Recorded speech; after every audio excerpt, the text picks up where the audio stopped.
Bago tayo magsimula sa content natin para sa ngayong araw na to, baka gusto nyo mag-avail ng one-time payment natin for printing template. Meaning, isang beses ka lang magbabayad neto and lifetime ka nang may access. Halimbawa ngayon, updated na yung calendar natin for 2026. Sa mga nakapag-avail ng cloud server natin, pwede nyo na itong ma-download.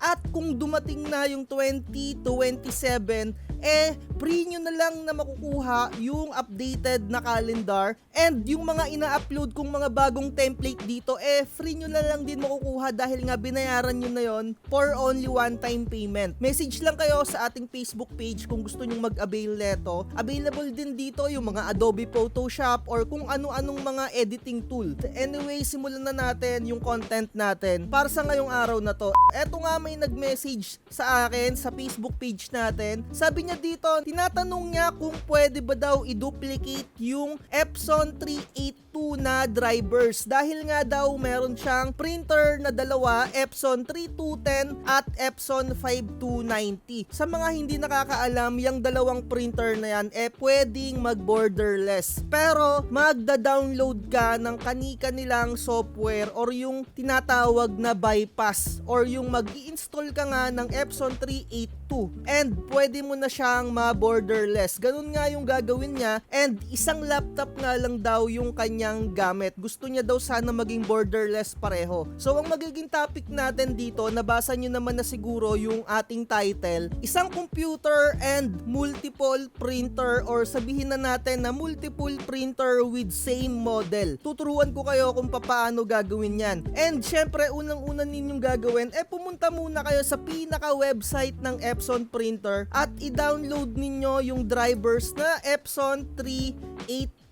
Hanapin nyo lang yung website na yan and kailangan nyo ma-download yung drivers. Ayan, download nyo lang to and syempre, ida-download ninyo rin yung pinaka-printer model ng mga gagamitin ninyo. Sabihin na natin na Epson 3210, so ganito, ida-download nyan. And syempre, etong pag-i-install ng mga drivers, isang beses nyo lang to gagawin sa unang-unang kung bago lang yung printer ninyo and kung multiple nga yung inyong printer, dalawang beses nyo naman tong i-install kagaya ng ituturo ko sa inyo. Pero anyway, ganito, operating system, pili lang kayo and click nyo yung go para ma-download na natin yung pinaka-installer niya para mas mapaliwanag ko sa inyo ng mas madali.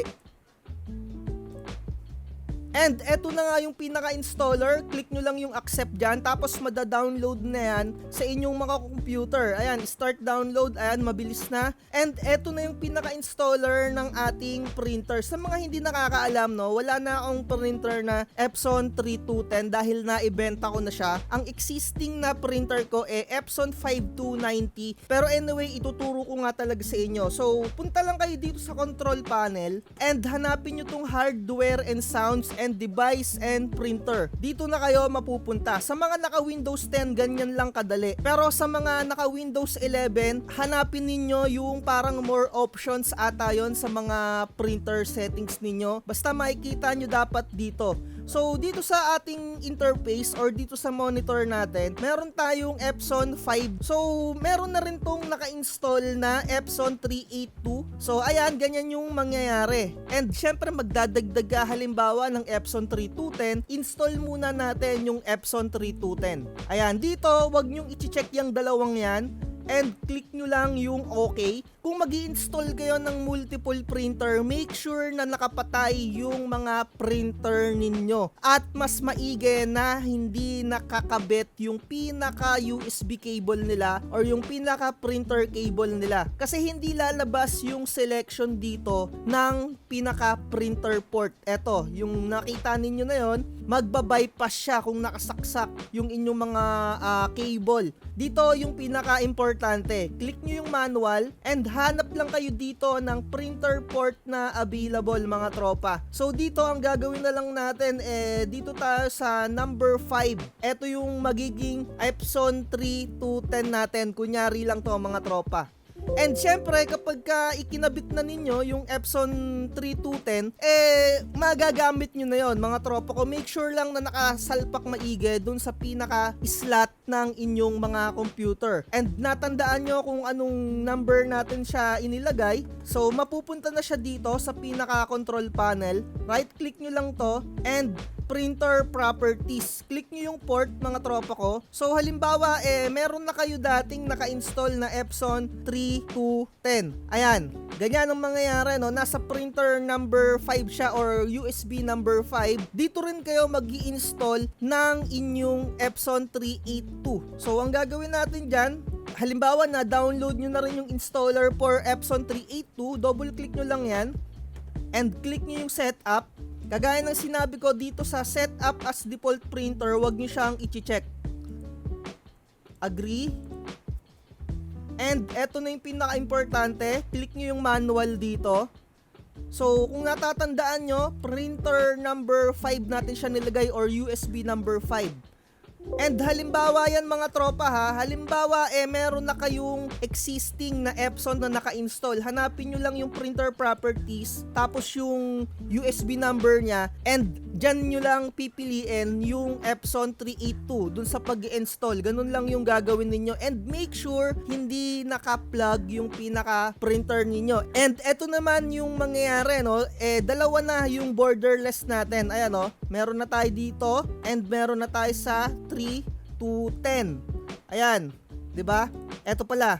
Ayan. So pwede nyo tong i-rename mga tropa ko. So ilagay natin dito, sabihin natin Epson 3210 borderless. Ayan, pwede nyo siyang i-rename. Make sure lang na tama yung i-rename niyo. Ito yan, yung nasa ating 382. Click nyo yung ports para ma-double check niyo. Ayan, nasa USB number 5. Click nyo yung okay. Ayan, okay na siya.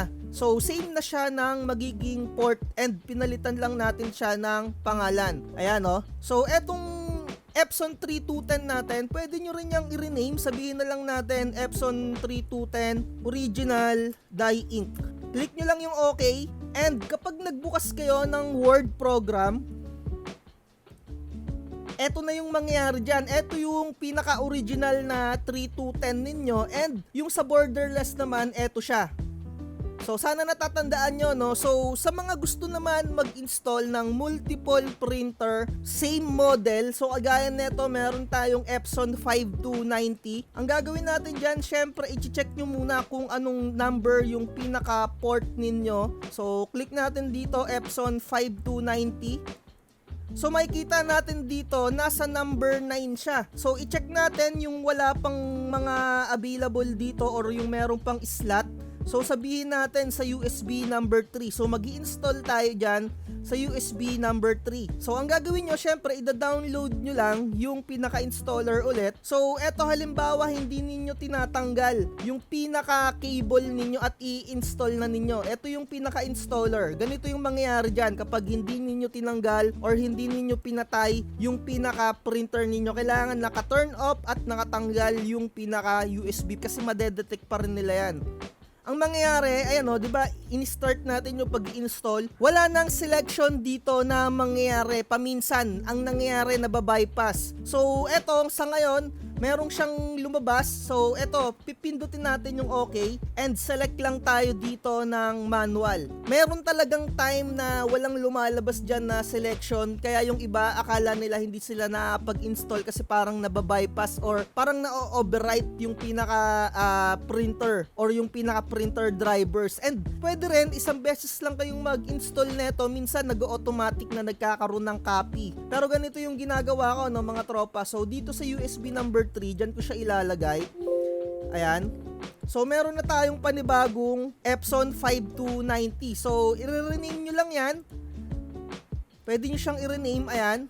So, nasa sa inyo kung ano yung i-rename ninyo, kung anong pangalan ng printer na gusto ninyo. And again, minsan, kahit na isang beses pa lang kayong install ng pinaka printer driver, nagkakaroon na siya ng automatic na copy. So gagawin nyo lang to kapag hindi nagkakaroon ng copy. Hindi ko sa inyo may papakita ng actual kasi wala tayong doubling printer Isa lang yung 5290 natin. So pwede na kayong mag-print niyan ng dalawang printer na same model. Again, ganun lang yung gagawin nyo, ida-download lang ninyo yung pinaka driver niya. So eto na siya, yung pangalawang ating 5290, pero hindi tayo makapag-print dyan kasi mababasa nung pinaka-computer natin, iisa lang yung serial number nila. So kailangan talaga dalawang printer yung ilalagay ninyo. So sana natutunan nyo kung paano mag-install or paano mag-duplicate ng drivers. Uulitin nyo lang yung installation para magkaroon kayo ng panibagong Epson 382, and kung gusto nyo naman na same printer or multiple printer, same model sa isang computer, i-reinstall nyo lang ulit yung pinaka-drivers nya and select lang kayo ng available na USB port, or kung minsan naman kahit hindi na ninyo i-install yung pinaka-drivers, nag-automatic na once na nakapag-install na kayo ng isang beses. Saan ba makikita yon? Dito sa install program. Hanapin nyo lang dito yung pinaka Epson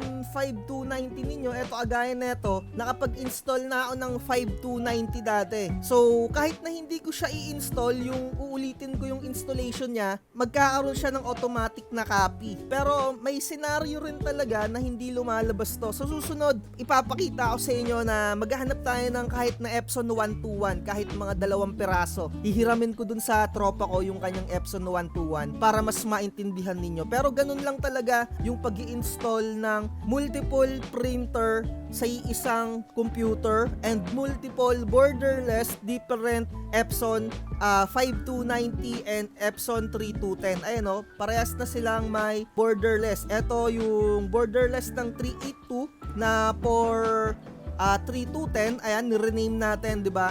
So eto naman yung 5290 naman natin, ayan, magkasama sila sa iisang port dapat. Ayan.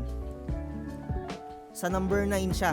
So ganun lang kadali. So kung hindi nyo pa naintindihan or medyo magulo pa, message lang kayo sa ating Facebook page, and nag-a-assist naman ako via online kung gusto nyo na ako yung mag-install sa mga printer ninyo. Ginagawa natin ng paraan yan via remote or sa AnyDesk. And sa mga gusto mag-avail again ng mga templates natin, message na lang sa ating Facebook page. Dito na natin tutapusin. Like, share, and subscribe. At lagi ko sinasabi, huwag magpapauto. Bye-bye. Huwag kang magpapauto, mag-isip ka sa pilian sa laro ng buhay.